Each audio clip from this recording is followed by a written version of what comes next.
Okay, I'm back, and now we're going to tackle this little girl's dress and her hair. So, like I said in my first video, if you watched that one, we're using the new blending cardstock by Express that you can order through Copic. And this is just fabulous paper. One thing I didn't mention in my last video was how brilliant white it is.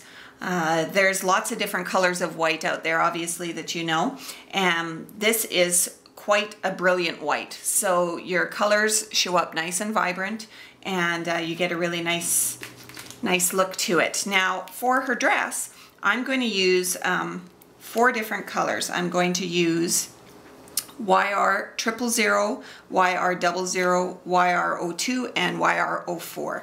So I'm going to lay a lot of ink in here and really test this cardstock out. I'm going to start with my lightest, which is my YR000.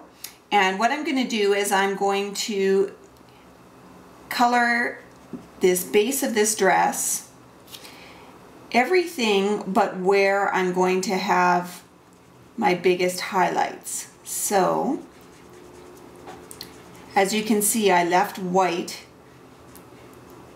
the one large patch here, and I'm going to leave that white for now. Move up to my next darkest color, which is my YR00, and going to lay in a good amount of shadow.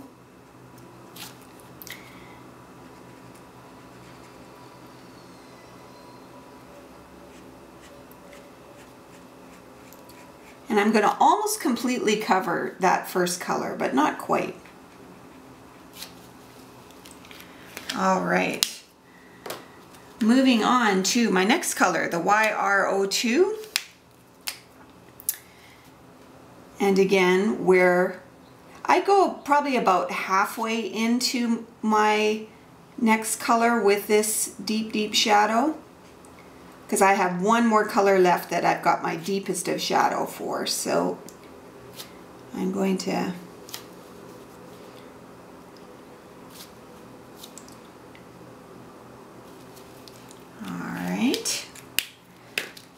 and lastly, my YR04. I'm not going to use very little of this one because this is quite a dark color and it gets a little bit orangey on me, so I'm trying to use as little of this one as possible because I definitely want the more predominant color to be peach, not orange. All right, then I'm going to take a step back to my YR02 and just fix up that line that I had just created with that really dark color. Take a next step back to my YR00 and blend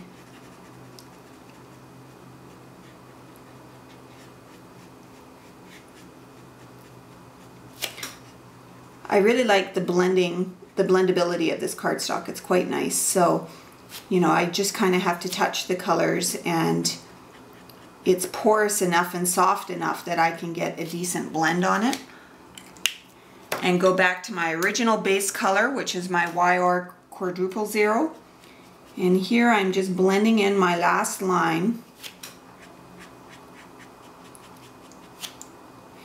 And then as my last step, I'm going to fill in those little white spots that I had left with this color. So the lightest shade will be where I had highlighted.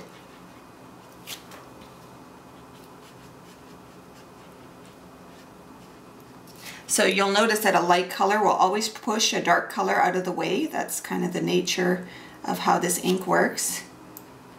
So the more light I add, the more I'm pushing my dark to the edges of my cardstock.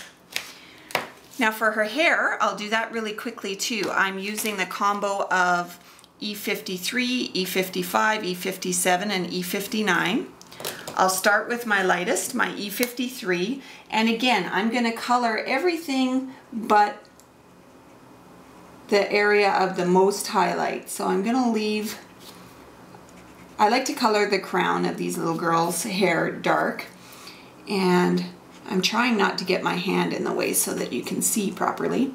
I'm going to leave a section here white. Okay, So I've left a couple of little sections there. So I'm coming back in with my E55, and here I'll start at my crown, and I will almost cover this E53.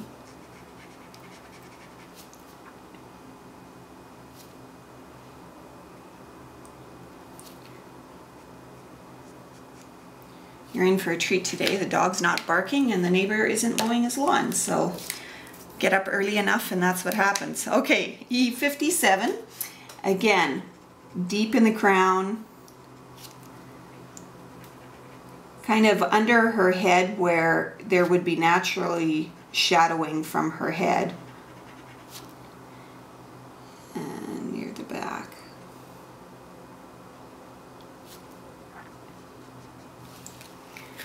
Okay, now before I go to my deepest color, I'm going to come back with my E53 and I'm going to blend out these lines with my E53 marker.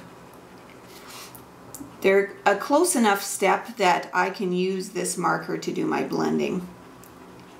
And I'm coloring everything but my white sections. So I'm just trying to make all those colors blend nicely together. And then as a last step, I'm swiping over my white section. So that's my highlight. And for the last touch, what I do with hair is I take my deepest color, which in this case was my E59, and I take my E53 and I just take a little bit of that color off onto the tip and I wipe that in her crown. So I am blending and adding dark color all in one step here. If you have too much on your nib, scratch it out on some cardstock so that you are back to your base color.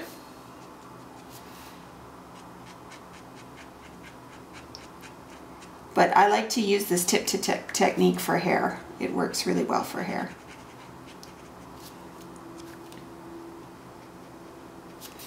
Again, I have too much on my tip, so I'm going to rub it out before I go back and blend it out.